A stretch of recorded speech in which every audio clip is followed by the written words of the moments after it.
Welcome to the Golden Shadow. My name is Arran Rogerson. And I'm Alyssa Polizzi. We just spent about 5 minutes doing goofy Halloween voices. Singing the including Monster Mash. The Monster Mash voice. And then I tried Scooby-Doo. And we decided they all sounded terrible. So we went back to doing a regular intro. Today, we're talking about Halloween. Halloween, yeah. And Halloween is a holiday of darkness, mischief, evil. It's a holiday that sort of embraces the shadow in interesting ways. So where did Halloween come from? What are the origins of Halloween? How has it survived as a holiday until now? What makes it so popular? What are we doing when we celebrate Halloween? That's what we're going to discuss today. Yeah, I think with many of the modern holidays that we have, there's always like an interesting way to look back at the history and try to figure out the origins of it. And you start to see this sort of like blending and synthesis of different ideas and cultures and rituals. You know, I don't even know if there's with any certainty a historical accurate depiction of how Halloween really came to be, because there kind of seems to be these two pillars of there's this time in the liturgical year dedicated to remembering the dead, you know, All Hallows Tide, this sort of like 3 days of festivities, but there's also the more Gaelic, Celtic, pagan side of things and the end of the harvest and the rituals around that, and they both seem to have possibilities of being sort of like the source or birth of Halloween. Right. I mean, every holiday is like this. It hasn't just been one continuous celebration for thousands of years. It's something that evolves over time. And this is true about reality. I mean, this is true about many of the things that we observe in our everyday life. Is like these things are a product of evolution. They're coming from all these different sources. And Christmas is, the darkest time of the year. Yeah. It's coming from a lot of celebrations of the sun returning, and then you have Christianity, and you get this hodgepodge of things that are coming through the ages, and then you bake in a little bit of consumerism and capitalism, and you get something like modern day Christmas. And the same is true for Halloween. Yeah. Halloween is coming from different areas, and it's sort of a hybrid of all these different celebrations that also gets inflated by consumerism and sort of becomes what it is today. Right. We're not going to get into the consumerism too much, but Halloween is coming from the end of the harvest season. Yeah. Moving into winter. It is a sort of fall holiday. Yeah. One of the origins is, I think, the Gaelic festival of Samhain or Samhain. I think it's actually pronounced something like more like Samhain, which is why it's better. Yeah, but I'm Italian, so I don't know how to pronounce it properly. Yeah. But you do see the very interesting sort of origin points with the more Gaelic Celtic festival, because you have this sense of the closing of this period of time and effort and energy. And I think especially when we scale back to kind of more ancient societies, we see lots of rituals built around the seasons and built around the efforts that have been put in on a communal level to sustaining life. And as this time of harvest is coming to a close and the plants are starting to wither and the leaves are changing color, there's a shift not just in the actual actions and work that everyone's doing, but, you know, in some ways also the weather is beginning to change, and there's just it's this liminal space where things are moving into a different way of being. Yeah, it's interesting. So it's a sort of transitional time in the season. It's transitioning between the longest day of the year to the shortest day of the year. It's sort of in the middle. It's around the equinox often. These end of harvest celebrations, and so there's this feeling that there's this liminal space, as you're saying, and the veil is thinning. That there's sort of a crossing over between the shadow realm and the real realm, you might say, or the realm of spirits and the realm of the living. Yes, I find this point particularly interesting in a few different ways. If we think about the more sort of Christian traditions of this in the liturgical calendar, and we are remembering the dead at this time, and like saints and martyrs and things like that. And there seems to be this, at least in energy and in effort around celebrating those individuals and remembering them and communing with them. And that's kind of like built this, at least like psychological idea that there is a greater access to that realm within us during this time. And you do also see that in the Celtic origins. And so there's something that's happening as we shift in season that makes us feel on this psychological level, on this deeper sort of spiritual level, that things are not how they are throughout the rest of the year. And I think as things kind of cool down and shift, I don't know, at least in our hemisphere, we might say that there is something that can be accessed, something darker, deeper, that's usually hidden. The nights are getting colder, the days are getting darker, and within that is a reminder of death and the dying. Right, so there's this feeling that perhaps the winter time is going to be a desperate time, a time of survival, a time of maybe you're not sure how it's going to go. And I think in the past, people living in the northern hemispheres would have this experience of it's becoming winter, and hopefully you've saved up enough food. Hopefully you've prepared yourself for the winter because maybe you won't survive this one. So this feeling of the spirits coming over during this time, and the sort of darkness coming into the world, and the need to appease these spirits, or the need to honor these spirits. And sometimes those spirits are interpreted as dead loved ones coming from the spirit realm. That's why I think there's this association with the Day of the Dead on November 2nd.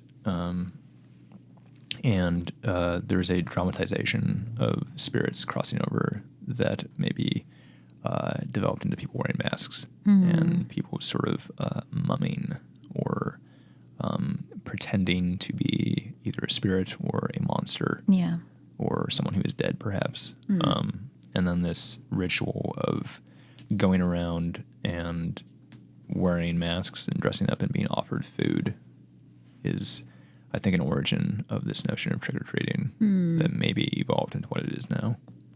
Well, you think also about a lot of the typical symbols, or at least just the decorations that we use, like lots of, coffins and skulls and dead things. And they're all these like memento mori, like they're reminders of death. And this time is getting us in touch with that on a level of maybe sort of like familial connection with, dead ancestors or people that we honor who have passed on. But when we think about it also in relation to the harvest, there's a sense that we are mourning the loss of the crops and of the land. This is withering, this is dying, and that which has sustained us, and which will hopefully continue to sustain us through the cold, dark winter, is something that must be recognized and honored and ritualized in and of itself. And so we're recognizing the natural death of summer and ritualizing that and kind of honoring it in different ways. And that just sort of naturally, I guess,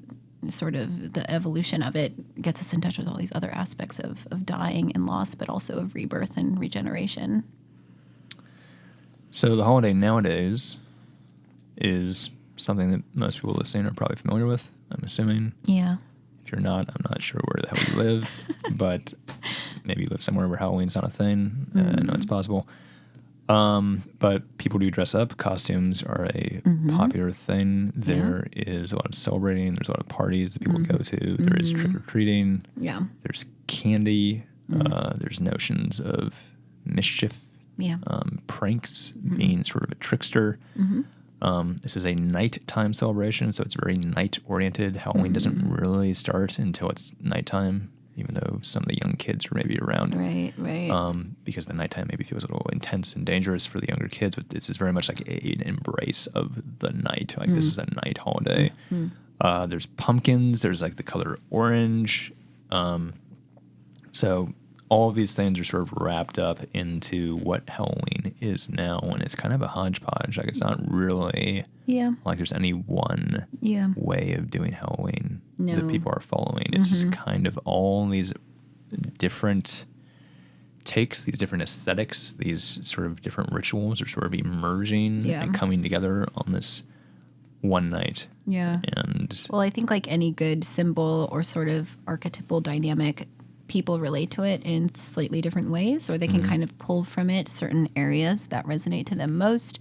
So for some, it's about the fun and mischief and trickery and connecting with others and really like celebrating that dynamic, or kind of going out into the darkness and being a little bit of a trickster.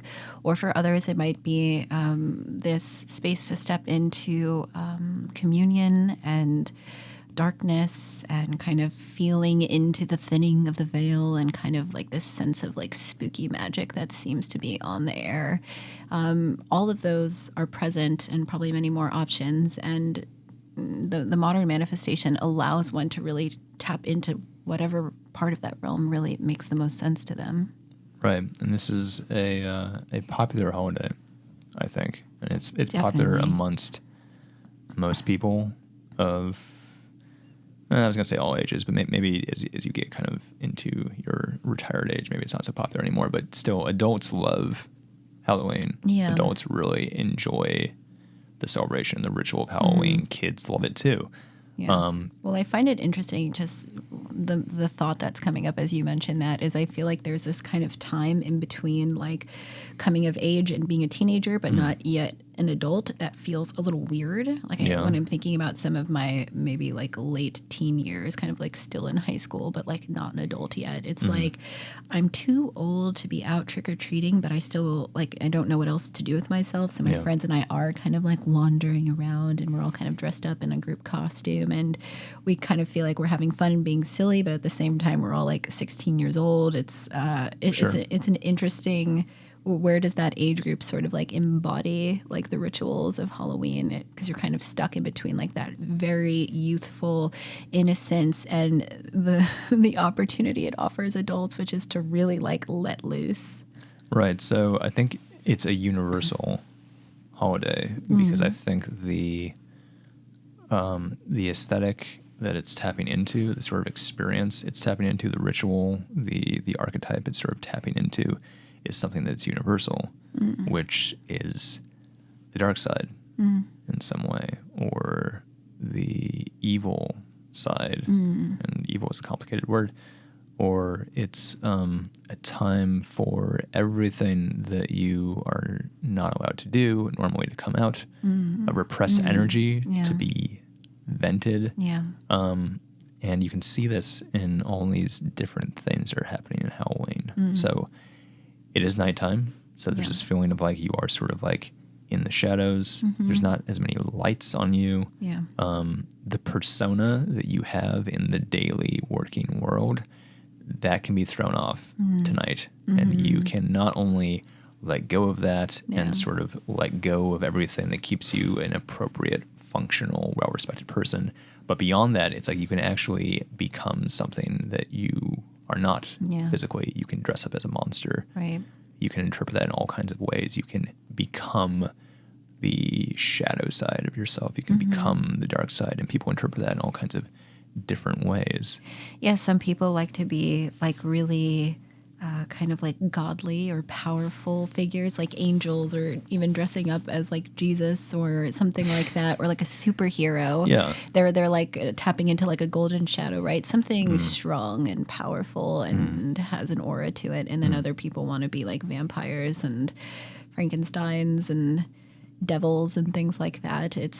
There's this whole realm of potential. And something else that comes to mind that I think kind of plays into this, there are no rules during Halloween, is like the type of like political costumes that we tend to see, especially, I don't know if this has always been true, but certainly in, since I've been alive, you'll see, a Obama mask or like a Trump mask or a Biden mask. And it's like, no one is willing to dress up as these like actual figures that we respect in some way during everyday life. But all rules are thrown out when it's Halloween, and we can make fun and be mischievous and embody some other a person and personality in a way that is usually really not okay.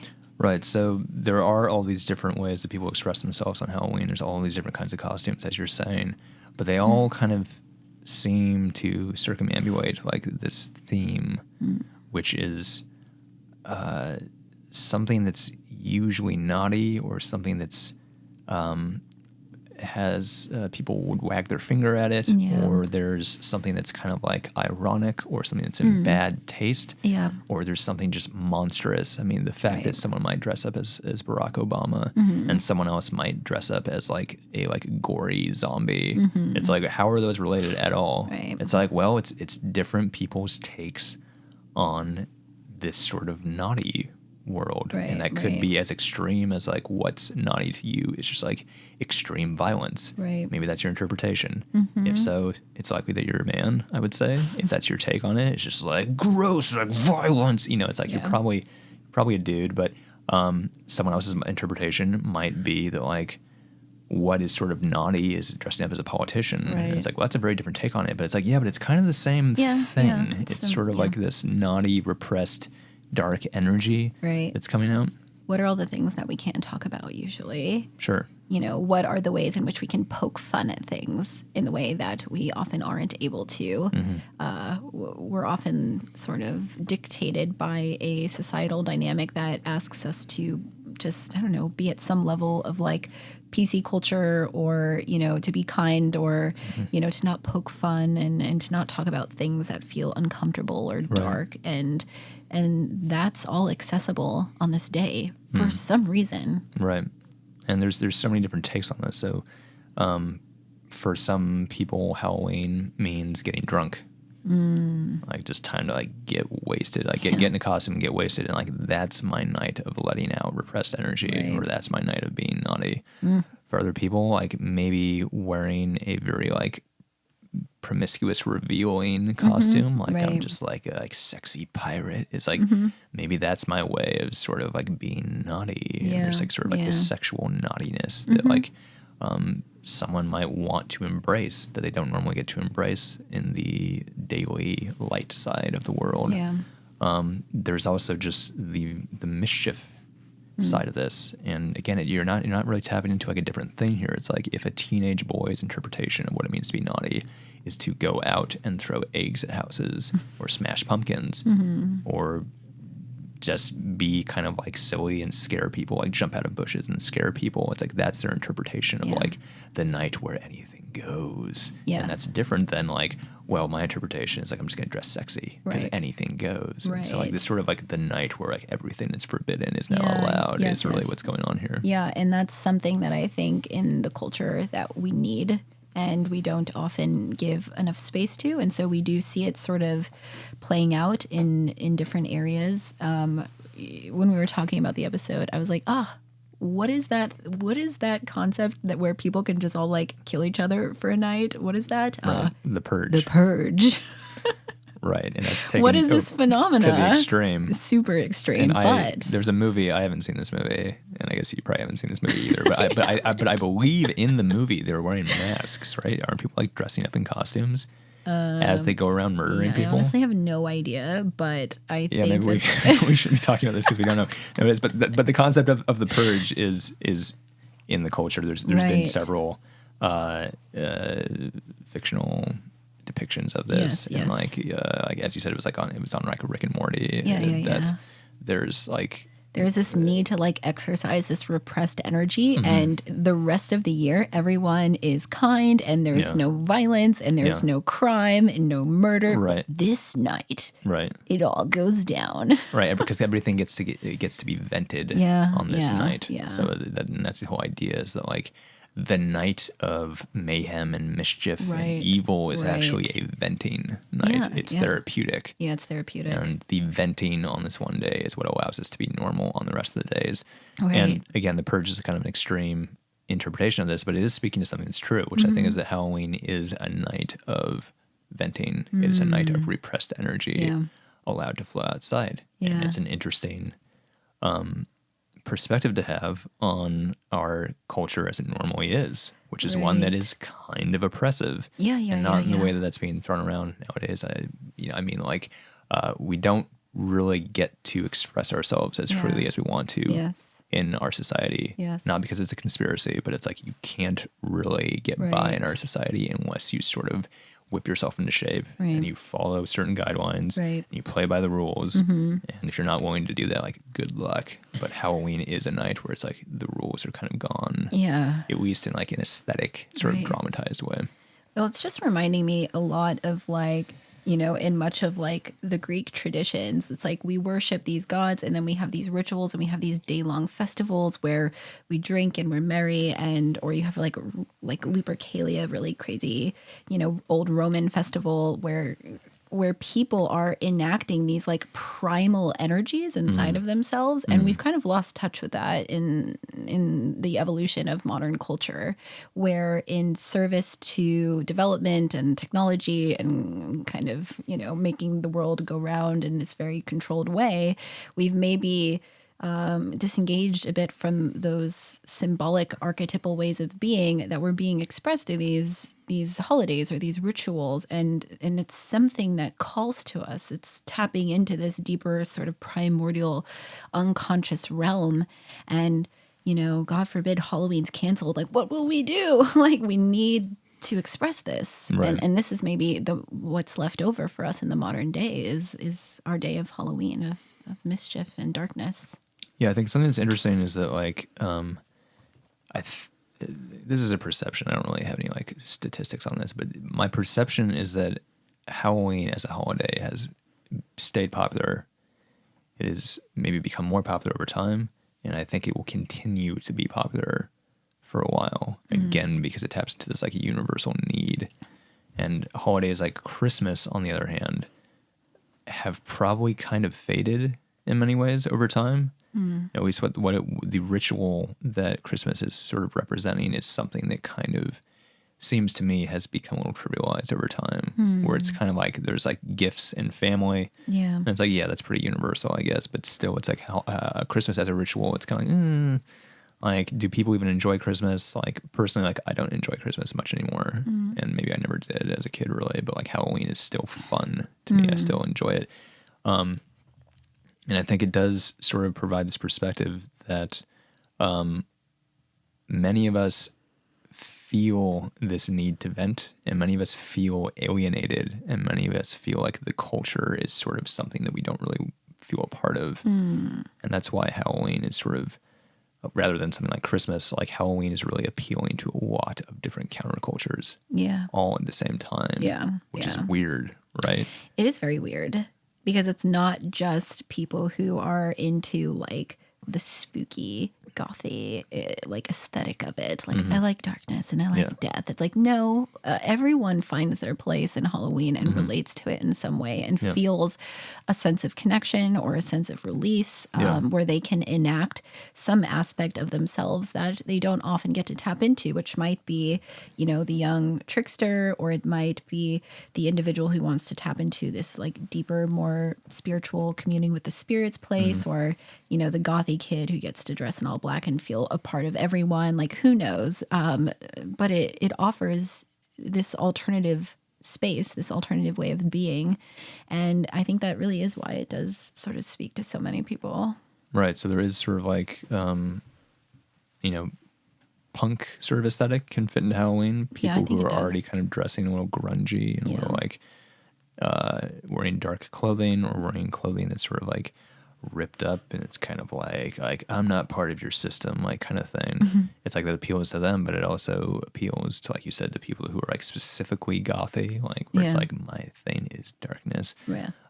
But it appeals to people who are into like new age woo-woo stuff, who might be into the idea of like, tonight, like I am a bear, or like something like that. There's like this like costume thing that's going on, and then you have children who feel the freedom of like running around with their friends and like being mischievous, and it appeals to them. Yeah. You also like, you're being given the you're being given the opportunity to be kind or to be mischievous. Like I just think, what does it do to the psychology of a child to have this ritual of trick or treat, and what this space of allowance, of allowing someone to kind of what do you want to be for Halloween, Jimmy? It's, I want want to be a Power Ranger, or I want to be Thor, or, or I want to be a prince, or, it's like you get to choose in a world where I think sometimes you don't get to express all of these things very freely.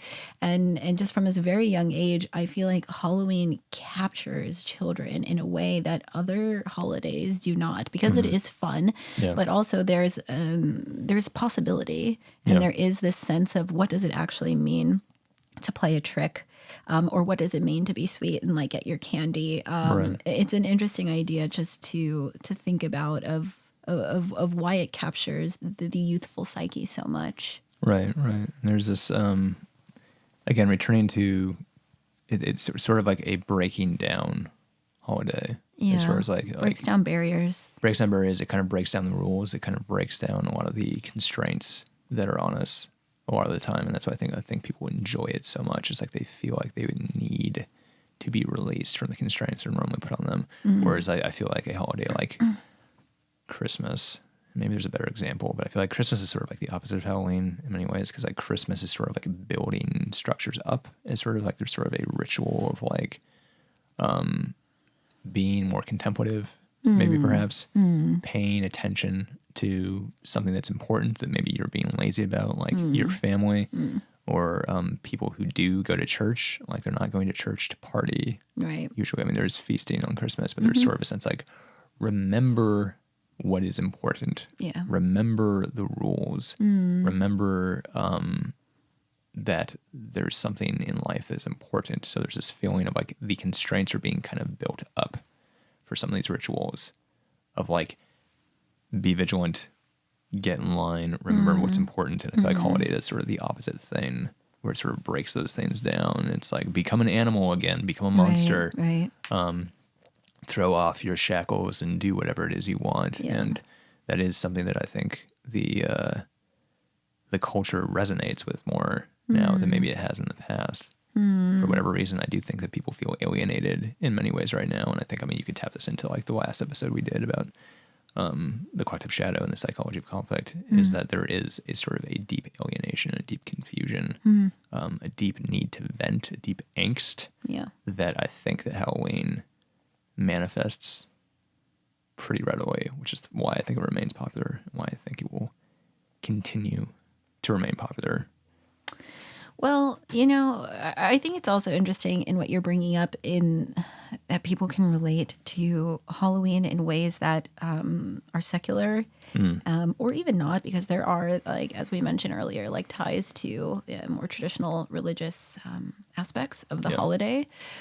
And as we sort of develop into like, our year and our holidays, there are reasons for people to feel angry at everything from like Christmas to 4th of July or Thanksgiving or Easter. It's things feel really complicated and charged. Yeah. But Halloween kind of feels like a break from all of that, doesn't it? Yeah. I mean, like, like the holidays like Christmas and Thanksgiving are holidays I don't like. Yeah, because it's also like drawing you together with people and family that you just like really might not want to see or don't connect with. And that's the structure again, right? It's like kind of like constraining you into a structure that's like, this is important. It's like, do we have to meet with like Uncle Betty? Yeah. Not Uncle Betty. Maybe Uncle Betty. Nowadays.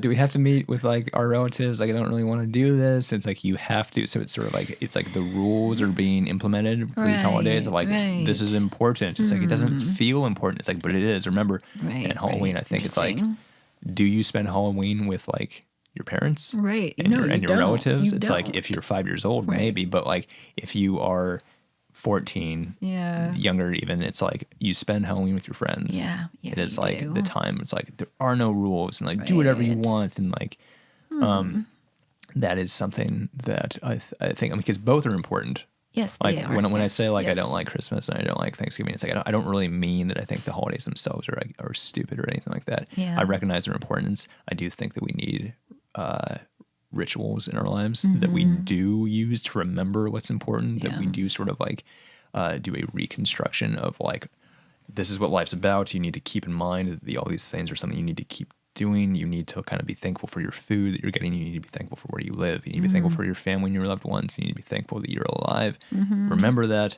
those things are important, but there is sort of this counter holiday Yeah. of Halloween. And again, that's like why it appeals to like the counterculture, I think, in many ways.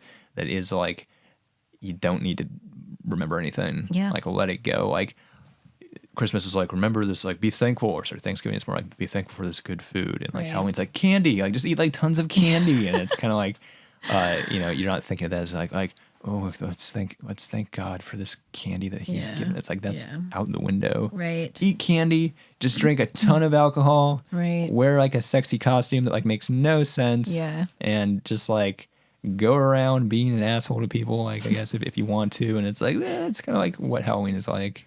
Well, I think it's there's also, I think, a feeling of all of that kind of coming into life and people acting that out. But there certainly are kind of follow-ups to that, and maybe not on like the grand scale of how everyone is celebrating. But you have following Halloween, like Day of the Dead, or the rest of the kind of liturgical holidays that are being observed, which is, in a way, kind of connecting to something more meaningful, like let's remember our family, let's contemplate the dead, let's kind of connect to this shifting of the seasons. That still has a role, but we need to look at what is manifest in the collective consciousness and how people are acting things out, which is like Halloween is this really crazy holiday where people just release and enact all of these different elements. And so, yes, there might be these other dynamics of how we go back into that contemplative space or remember the shifting of the seasons, but the manifestation of what Halloween is right now is what is ultimately reflective of what the need is in the collective. Yeah. I think it's interesting to think about like my own personal experience with Halloween and the way that's been interpreted. And overwhelmingly, ever since I was little, Halloween to me has been a time when my trickster side comes out. Yeah. And this is, you know, and this may or may not be obvious just by listening to the podcast if you don't know me, but there is like a pretty big personality within me that is like the trickster. Yeah. And the trickster comes out like when I drink, for instance, and I get like really silly and like I just like love playing pranks on people. But Halloween, again, because Halloween is a time where people can express themselves in all kinds of different ways, that's been the venting for me. Yeah. How am I venting? How am I letting my shadow come out? Yeah. How am I letting my repressed energy take hold of me? And like that's like being mischievous and silly and absurd and like being antagonistic towards people, like not in like a really hostile, malicious way, but just like being sort of like pulling a prank. Yeah. You're kind of messing with someone when you do a prank, and maybe they'll find it funny, maybe they won't. It doesn't really matter. Yeah. But like the costume that I wore for years in a row for like all of my college Halloweens was a robot costume, and I thought that the robot costume was so hilarious. And it was really, really stupid. And like not many other people thought it was funny, but like I thought it was really funny. And I would make the robot costume bigger and bigger every year, like get bigger and bigger cardboard boxes and like tape them together in more ridiculous ways. And then I would have like a cardboard like robot costume that was so big that like it couldn't fit inside parties, but I would still try to get into parties like in my college town. And maybe sometimes I'd like go into the party with it all folded up, and I would try to put it on in the party, and it would be so big that like you'd have this like, you know, I'm talking about like, you know, like 7 feet tall costume, and maybe it's like 4 feet wide, and like it's like being piloted from the inside, and like it's not practical at all. It's like people want like practical costumes where it's like, oh, I can move around, it's comfortable. Right, I can dance. Right, this is the opposite. It's like, okay, now I'm going on the dance floor with like this giant like hut basically, and like there's like this stupid like smile drawn on the costume where it's like, I'm a happy robot, but it's like people like can't dance because like it's so big, and like stuff like that. It's like what's coming out when I do that is like, I think it's hilarious. I think it's really funny, and it's not something that I would feel like was appropriate to do at any other time during my regular life, because like it would just seem really like weird and obnoxious. But like on Halloween, it's like I can get away with it, and then I'm going to embrace it, and that's been my experience, which I find interesting. Like that's the repression coming out. I don't relate to that. If you couldn't guess. I feel like my propensity is towards upping up like my mystical factor. Yeah. This is just, you guys should know this if you're listening to the podcast already. And like, you know, I want to tap into like the priestess. Like I want to put on like really interesting face paint that looks very ceremonial. I want to wear like some like cool, like kind of powerful looking sort of beautiful, you know, skirts or this or that. And I don't want to be ugly and I don't want to be trickstery. I don't resonate to that, although I find it hilarious in other people. But what I want to amplify inside of myself is something that's there, but that I just don't feel like I get to access all of the time. It's like if I was in another world and another time, you know, I would probably like dress like this every day. That's kind of how I feel. Do. But even more so than I already do. Alyssa has face paint on right now. Yeah, you guys can't see it. She's wearing wolf skin. And she actually has a staff with her for some reason. It's like, you don't need that for the podcast. Yeah, I'm trying to cast my magic insisting spells on having this staff. No, I wish I had a staff. That's a really good idea, actually. But that's where I go, which is like I do want to sort of shift the persona that I have of, you know, the everyday Alyssa who takes care of business and goes to work and yada yada yada. It's like, to me, having fun is tapping into what I sense in this time of the year, which is more of that connection to the liminal space and the shifting of the seasons and like the energy of just the atmosphere. Like I have always resonated to this idea, wherever it's actually really come from, to the veil is thinning. Right, you're always saying that about Halloween. I am. I'm like, I find so interesting. That's your relationship to Halloween, and that's different than my relationship. And so you do have a sort of repressed, it's a strong word, but you do have an energy that you don't get to exhibit normally, and you allow it to come out on Halloween. Yeah. And you've actually allowed it to come out more and more over time, I think, just in your personality, to sort of let this sort of the priestess become more of who you are, because it is how you really feel. Right. But this saying the veil is thin is something that you said probably years ago. Yeah. But I remember when I first heard it, it's being like, what do you mean by that? And it's sort of because my assumption was like, are you making some sort of like supernatural metaphysical statement that like the spirit world is like crossing over into the human world? And it's like, that sounds a little ridiculous to me. Like, what do you mean? Yeah, but that is your experience on Halloween. And I think that's so interesting. And, you know, something else that's been your experience on Halloween has been taking drugs, right? Oh my God. And like, so like that's a different take on Halloween, but it's not inappropriate. Right. It's like that makes sense. It's not like doing acid at like Christmas dinner or something where it's like, what are you doing? Like, this isn't appropriate. Yeah, like, for Halloween, it's appropriate. Yeah, rather than getting drunk and turning up that kind of like intensity that I don't know that alcohol does, you know, it tends to be a little bit of just a more mischievous, I don't know, just drug. Let's call it what it is. Yeah. But I would rather take something that like alters consciousness in a way that seems to make me more connected to like the land or the people. And sure, I do like to have fun. And if my friends are having a party, like, yes, but also like I would love to kind of go into like the dark corner and light some candles and like, let's talk about these like deep things and what do you sense? And, you know, it's just much more my personality. And I kind of gravitate towards tapping into that and allowing it to be fully expressed versus kind of the let's run around town and egg houses and, you know, just go be bad kids. It's like, no, not interested.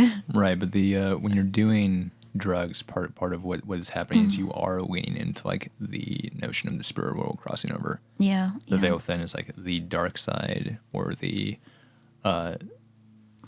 maybe not really afterlife. That's not really the right word, but like you're trying to get in touch with that. And like, do you feel like your drug experiences on Halloween have accomplished that in some way, or do you feel like that's what's happening? Yeah, that's kind of the point. It certainly does like increase that experience, or it's something that I contemplate already in like regular waking sober reality. It's like doing, you know, something more like acid as an example, just inherently, I don't know, I think it cranks the unconscious up to like crazy levels, and your ability to kind of like sense patterns and create connections and to feel into this sort of like interdimensional space, that's the perception, at least, that it feels like, has this spiritual, magical, kind of mystical, esoteric feel to it. It's just what's happening inside of me. And that's kind of what I find interesting about Halloween is like, I feel different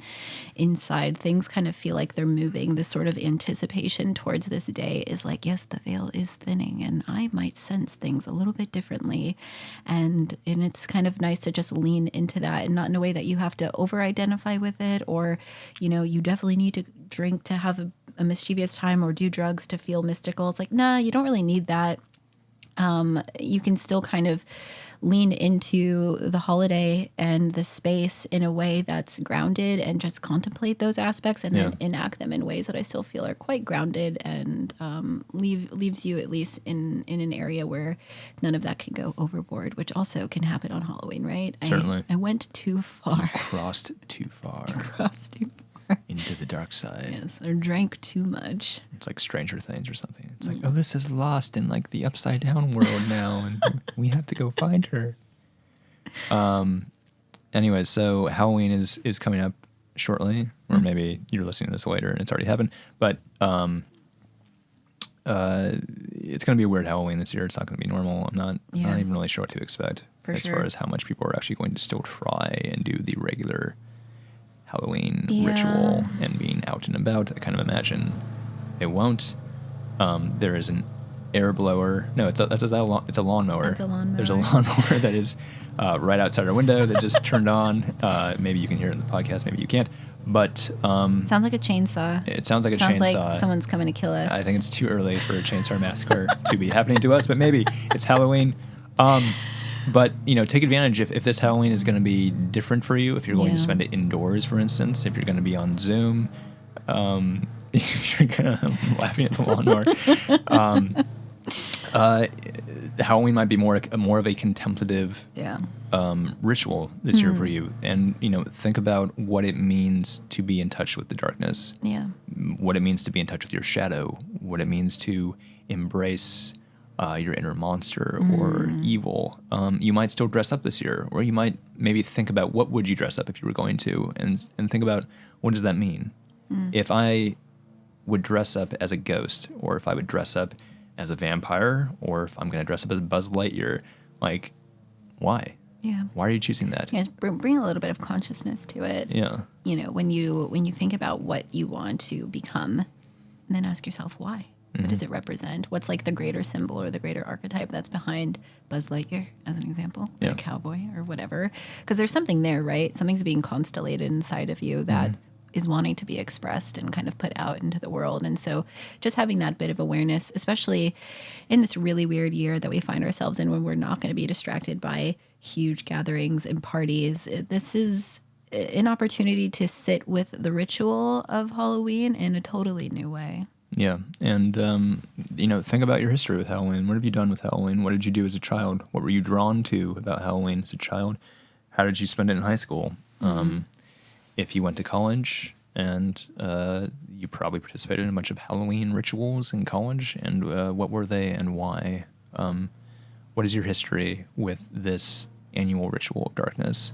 And what are you going to do this year? Take the opportunity to let yourself vent, let that repressed energy come up, embrace your shadow side. If Halloween is going to be an emotional thing for you, if it's going to be a time of pain, if it's going to be you getting in touch with the state of the world or the election that's coming up, or this feeling of uncertainty, this feeling that we're crossing over into a dark time, let it happen. Try and sit with it and make this holiday something that is actually meaningful and powerful, as opposed to something that is superficial and silly, as it often is.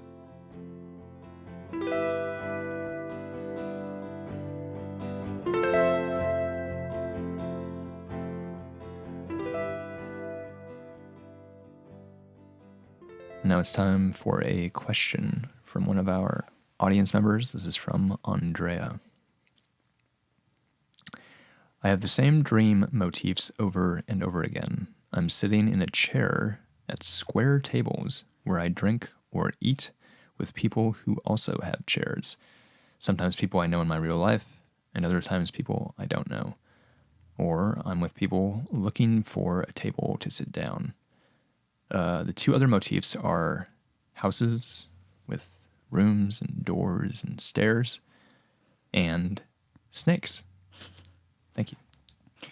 Okay, this is interesting for a couple of reasons. First, for anyone listening, I recommend that you go back and listen to our Dream series episodes because recurring motifs are very important as you do dream work and as you learn to interpret the symbols and images that come up. They do occur over time. If you're not paying attention, you might not realize. Sometimes it's really obvious. So, what role does that play? Why is it important? Check out those 2 episodes. But just to speak to the general symbols of these dream motifs, let's start with the first one. What comes to mind, this idea of sitting at this like square table with people either that she knows or figures that seem unfamiliar. I get like the sense of like the knights at the round table or the council, like the inner council coming together. And, you know, I have no idea what these dreams are like or what the tone are or what's ever happening in them, but this is a motif that's recurring. So you think about a family gathering or some group that's gathering. And to me, I just think of what is happening symbolically and archetypally when there's like a converging of different individuals, and it's often to share, to make a plan, to start a journey into something. You know, I don't know what she's going through, but I would really look towards this idea of the gathering of the parts of herself that need to sit and communicate with one another. Right. The table, to me, kind of communicates this sort of interfacing with people, the place where you are engaged in some sort of social interfacing. And it's a dream, right? So it's very symbolic. So it's almost this place where you are mingling with others' energy, or you are becoming part of them and they're becoming part of you. Maybe the unconscious is sort of trying to grapple with a social life or relationships that are either maybe difficult or confusing or full of conflict. Interesting. Or maybe just people that you have to work with that you're seeing often. Yeah. And the idea that you are sitting down at a table with these individuals, that's different than standing up. Standing up seems a little less formal. It seems less of a ritual. You could just walk by someone and interact with them and you're just in passing. Whereas at a table, it's almost like you are part of a team. Yeah. Or you're sitting down to engage in something that is a agreed upon interaction. So the psyche is playing with forming bonds in your life, or forming teams, or how to get people together, or navigating relationships in this very structured way. Yeah. Actually, sometimes in, we haven't really tapped into this subject matter yet. Future episode, kind of active imagination, journeying.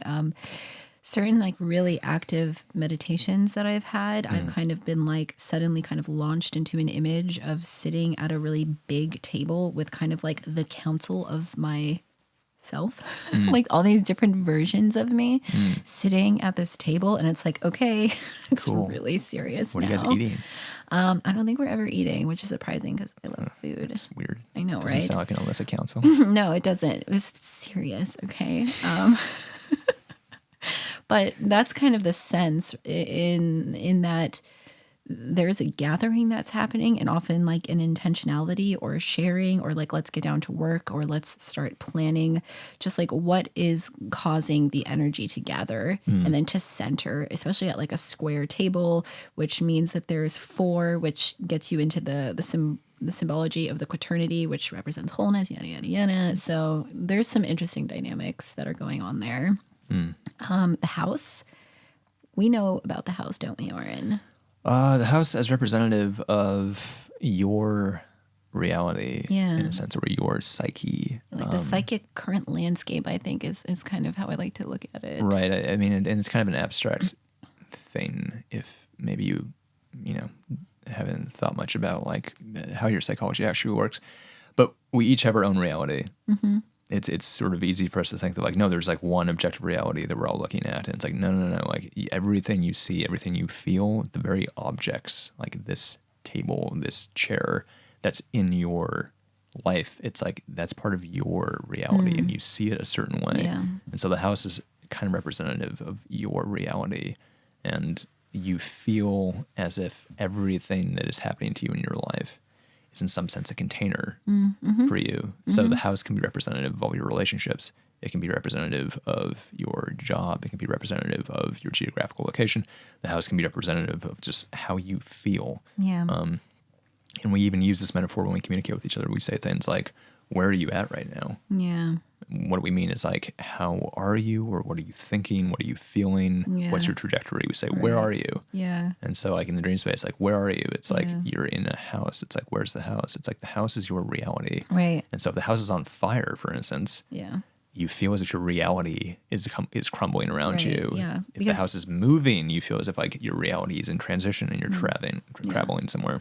Yeah. The psychic landscape that you live in, that you inhabit, imaged as a house, makes it relatable and understandable. So you can kind of like journey deeper into the basement and, you know, like this might be diving into more like unconscious, shadowy material, things that you haven't yet discovered. Or maybe you're sending up into the attic space. Maybe you're going in through the front door, which might be like typical ways that you handle situations, or in the back door. That's kind of like, you know, maybe a little bit of a different method or technique of approaching something. It's like, are you in the kitchen? Are you stirring the alchemical pot and shifting and blending things? You know, there's all these different ways you can look at it. So the house is just a very interesting container for the current psychic landscape. And, you know, are you moving through doors? Are you going upstairs? Is the house on fire? Are things peaceful? You know, those are all like the elements to pay attention to when you dream of the house. Right, we were just talking about this the other night of a dream in which the cabinets explode and all this dark spirit energy is pouring out of the cabinets. And like, what does that mean? This sort of notion of like the cabinets are hiding something. The cabinets have some sort of energy that you're not paying attention to or you don't want to look at. Yeah. And they explode open and all these dark spirits pour out. And it's like, that's a weird dream. And it's like, well, it's representative of your reality feeling as if there's all this hidden energy that cannot be confronted. Yeah. There's all this darkness that's been swept under the rug. And so your reality doesn't feel like it's something that you can like actively engage with. And instead it just explodes out at you in all these like painful, dark ways. Yeah, And definitely. so the house is just, again, it's taking concrete objects as mythological containers of experiences and trajectories and feelings in your life. Yeah. Okay. Last symbol, the snake. This is a great dream image that, well, in some ways we have absolutely no context. So we'll go over a couple of the options. First and foremost, the snake can represent wisdom or this like very primordial kind of life energy. You think about like the kundalini, which is like the coiled snake at the base of the tailbone. And when it's released, it's like life starts to really take on this new shape and energy, and that moves up the spine. You think about the Ouroboros symbol throughout sort of Gnostic alchemical medieval texts and the relationship that it has to kind of like this infinite cyclical nature, the snake biting its own tail. So you're tapping into some like pretty heavy, very collective, unconscious imagery with the snake. Right. The snake is a very cosmic animal, and that seems almost universal. It's hard for me to say why. And I know that a lot has been written about the snake, obviously. And I mean, the snake is a prominent symbol in, you know, the story of the Garden of Eden, for instance. Yes, like, I mentioned that as too. this sort of manifestation of the intellect in some sense, or like the messenger of Lucifer, which is sort of like the pathological dark intellect. But also dragons, a lot of the monsters we have in our mythology are like snakes that have been amplified into more grand, like royal creatures. Like the dragon is a flying snake that lives forever and breathes fire, essentially. Like we have this relationship with snakes as apes that is both one of like reverence and terror. Yes, that's the other important thing to keep in mind is, is the snake being imaged in this way of monstrosity or darkness and poison, and like it's going to bite you and you could get sick or you could die. You see, what is it? The basilisk, right? Yeah. The basilisk, Harry Potter, or like Typhon from Greek mythology. It's like the snake can be powerful, but it could be an agent of death and destruction. Yeah. At the same time, that death and destruction brings life and rebirth. And I think that's why you have that association to the Ouroboros with it biting its own tail, because it's sort of the regenerative principle that brings rebirth, but it also kind of denotes destruction as well. Right. The snake is kind of transcendent in this really intense way that like it can be sort of a gateway to higher consciousness. That's how it's depicted in the Garden of Eden, right? Yeah. But it could be a gateway to your downfall, and it can rip you to pieces, and the snake is poisonous, and it can bite you, and it can infect you with consciousness, and once you're infected with consciousness, it's like you can't go back, and like you have to be reborn as this new thing. So there's definitely this, again, very cosmic, very transcendent, very sort of like gateway to the God world that kind of the snake strangely represents. But it also could just be this person had a pet snake once, and like it represents something that's like cute and like a companion. Or maybe this person is terrified of snakes, just physically what they are, and maybe the snake represents something that's just like, oh, that's scary. Or, the snake could just be a manifestation of nature or something. Yeah. Those things are always possible. We really need more context before we want to say it's a transcendent weapon of God that brings you into higher consciousness. It's like, well, careful with that. Yeah. There's always caution with these symbols. Yeah, I mean, that's why dream work always comes back to you, the individual, the subjective experience, your associations to it. So we hope this gave you a couple of ideas to consider. Do you have a question for us? Do you have a dream you'd like us to analyze? Is there a topic you'd like us to cover? We want to hear from you. Contact us through the submission form, which can be found at our Instagram page at Golden Shadow Podcast. Or if you're listening on YouTube, you can find the link in the description down below. Thanks for listening. See you later. If you find this podcast useful, please consider supporting us on Patreon. Go to patreon.com/Golden Shadow Podcast. Thank you.